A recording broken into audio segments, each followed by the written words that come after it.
Hello, this is Mr. Rio here. I'm just putting together a short tutorial to help you with downloading images from the web.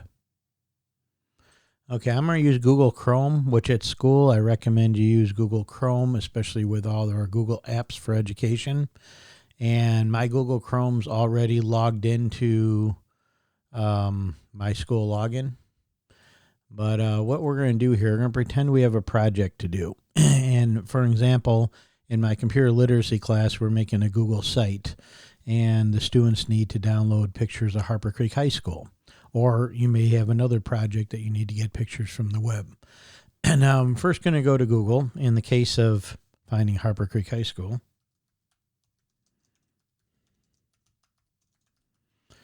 Okay, I'm going to do a search. And as it comes up here, I open up, well, this is if I want to go to Harper Creek High School webpage. I don't want that open. I just want the Google search, and I want images. Now, if you get the images you want, you're looking for, great.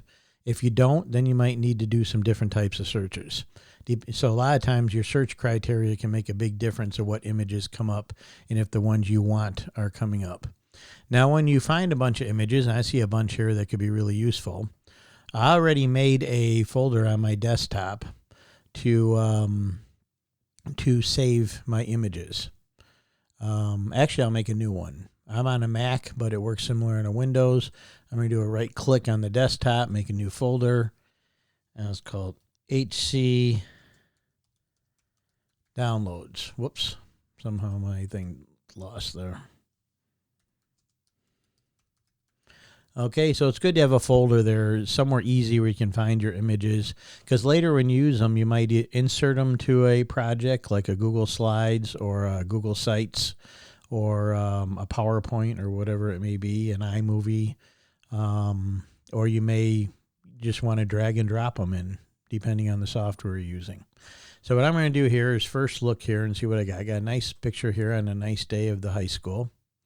And when I click there, I get this size picture here. The next click on here would take me to where it originally came from, in this case, the Battle Creek Enquirer. So I'm going to do a right click here. I'm going to do the Save Image As. Notice I picked Save Image As. That's the one I recommend. Then you want to go to your desktop, depending on if you're on a Windows or a Mac computer, you want to get to your desktop. Now, almost oftentimes on the web, these images got really weird names, like a bunch of numbers or something nonsense.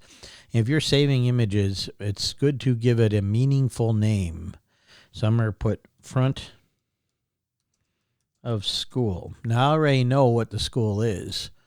And I also check here it's a JPEG, which is good. A JPEG, a .jpg, or a ping.png are good ones to use. If it says something weird like Web Archive, skip it, move on, pick another one. It won't work in most of the stuff you want to use. So JPEGs and pings are usually your best options. Now I'm going to go find my HC Downloads. There it is right there. On a Mac, it comes up here. On a Windows, it might look a little different. There's my image. Gave it a meaningful name. I can easily find it. And I hit save. It's that simple. And I'm going to go find some others. Here's some football players. I'm going to click that one. I'm going to do a right click. Do another Save Image As. Now, some of you are saying, Mr. Rio, can't we just copy images? Can we use some of these other ones? Some of them may work for some things here and there, but generally speaking, it's best to have the full image in the full format, not just a copy and paste for most projects that you're going to do. So I strongly encourage you to do the Save Image As. They also got options like Save to Google Drive and things like that, which, don't get me wrong, if you find another option here and it works for you and does a good job, I'm not saying you can't do it. I'm just saying this is a good default option to use. So I click Save Image As. Now these are football players. I did a little abbreviation, FTBL players. I'll know what that means. Now, because I already went to my folder, it's already set up there, HC Downloads. This is a JPEG image, which is good. If it wasn't, I probably would move on if it wasn't JPEG or PNG. So I hit save. And then I'll do one more here real quick. Let's see what might be another good image. Here's a nice one of the Student of the Month kids. And I don't feel bad taking this one because I took it. Okay, most likely I took it because share these and submit them.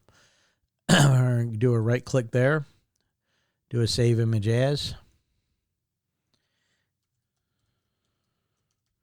I put student month. I left off of because I don't really need that to know what it is. And this is a JPEG, and I save that. And you can go on and on and on finding whatever images that you want. Okay, so you got lots of great images here. I can close this here out. Now, I did not go into copyright or fair use. That's a whole nother area. Depending on the project you're doing, you may have to cite your images. If you're just going to show it to someone kind of personally, privately, or to your teacher, probably not a big deal unless the teacher requires it.